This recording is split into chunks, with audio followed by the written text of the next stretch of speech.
Mr. Deputy Speaker, sir, with regard to late EGN, also known as Rasnati Baby, aged 72 years, I'm informed that he was admitted at Dr.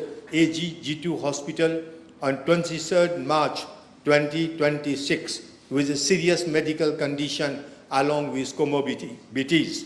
The late patient was admitted in the medical intensive care unit and was managed by a multidisciplinary team of 5 specialists.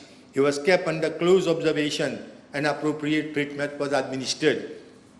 Mr. Deputy Speaker, sir, during his admission at Dr. G2 Hospital, a number of visitors, including junior ministers, Honorable Fabrice Gils-David, Honorable Veronique Diegovin, Honorable Marie-Annabelle Andelana Sabapati visited him. In addition, I also contacted him to inquire about his health status.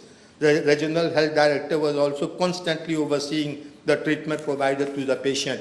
Due to the seriousness of his condition in the medical ICU, the treating doctors recommended to refer the case abroad after he is completely stabilized.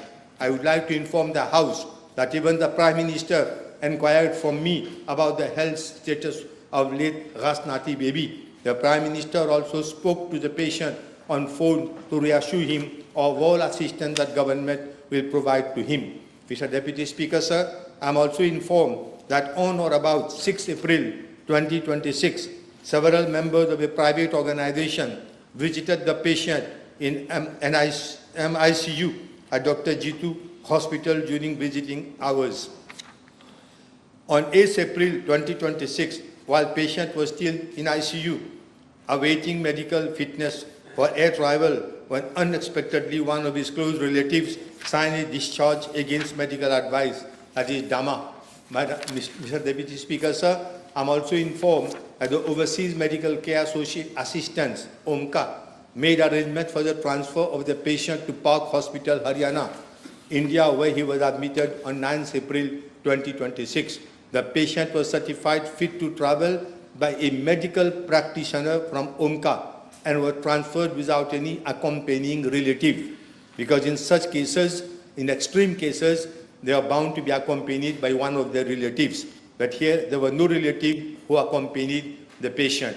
The close relatives have complained that they were not made aware of the treatment given to late Rasnati Baby, nor were their consent sought for any surgical intervention. Unfortunately, late Rasnati Baby passed away on 26 April 2026.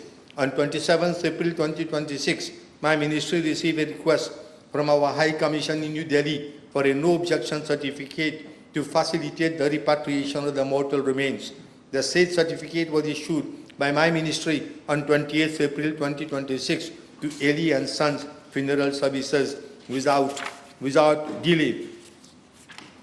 I was also made aware that OMCA had launched a public collection through social media to meet the cost of repatriation amounting to some 200,000 rupees. On the other hand, the family members of late Rasnati Baby contacted a member of parliament on our side to seek financial assistance from government regarding the repatriation. On 27 April 2026, around 4 p.m., one member of parliament, Honorable Junior Minister Diegovin, who was in close contact with the relatives of late Rasnati Baby, informed that the relatives were seeking financial help from government for repatriation of his remains. On the same day, the government agreed to take charge of all their expenses. On 28 April 2026, around 12:45 hours, I received a note from the parliamentary member that OMCA expressed its inability to pay the hospital fees, being given that only 100,000 rupees was collected for his treatment. That's according to OMCA. At around 1 p.m., government acting in good faith agreed to pay for the total hospital and repatriation fees in respect of late Rasnati Baby. Mr. Deputy Speaker, sir, it is also noted that the estimated cost of medical treatment claimed by Park Hospital amounted to some 1,120,000, while additional amount of 80,000 rupees was quoted by Arham Ambulance Services for repatriation of the body to Mauritius.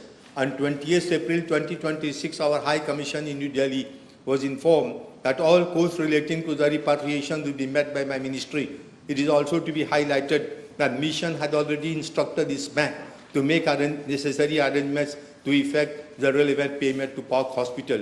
It is only at this stage, when this information was already made public, that Omka informed Park Hospital that since it had sent the patient for treatment, it would take charge of all expenses, including the repatriation of the corpse. However, on 29th April 2026, our mission in New Delhi informed my ministry that Park Hospital would hand over the corpse to Omka Foundation, which admitted late Rasnati Baby, and that arrangement for repatriation would be coordinated by Omka accordingly. Mr. Deputy Speaker, sir, following subsequent communication from the hospital, our mission instructed the bank to withhold the payment pending further clarification. The bank is taking necessary steps to ensure that the transaction is reversed and that the funds are restored to the mission's account. Honorable Hamdas first, then I'll come to you. Thank you, Mr. Deputy Speaker. I understand from the Honourable Minister's reply that due consideration will now be given to the introduction of a legal framework to regulate the activities of these organizations. However, in view of the number of complaints received, as stated by the Honourable Minister himself, if there has been any malpractices, and it would appear that there has been, would the Honourable Minister consider the possibility of having the matter referred to the investigative authorities, such as the FCC or the police, in order for the proper investigation to be carried out and for action to be taken, if any? Mr. Deputy Speaker, sir, in the beginning, we are having rumors everywhere. People were murmuring against that institution, but no one had the guts and the courage to come forward. I was also informed that there were few cases, this is what information I have, were reported to the FCC, but no action up till now has been taken. But after the death of our late baby, after his death, then I have seen there have been many complaints coming up, and even people have started writing letters. And I can tell you that, well, I can't pass judgment on those allegations which are being made. But definitely I can assure the Honourable Member, all these letters will be submitted to the authorities concerned. And I can assure the House, no stone will be left unturned in order to see to it that such type of practices do not occur in our country. I get the impression that you are having a parallel Ministry of Health in office in our own country. So this has to be discouraged, and that is the reason why we have to legislate against them. Honorable Ramdas. One last question. Thank you, Mr. Deputy Speaker. Insofar as patient, the late Rasnati Baby is concerned, I understand that as per the reply of the Honourable Minister, that the patient proceeded overseas unaccompanied by any relatives. So in that case, could the Honourable Minister enlighten the House as to who signed the consent form in order for the additional treatment to be administered to the patient? Well, I'm informed that in fact the consent from Mauritius, Dama was signed by his son. But in India, who signed the consent form, we have got no information about it. That is not known, but the parents have complained, the relatives have complained that they were not even made aware of what type of operations were being undertaken, what type of treatment was being meted to that patient.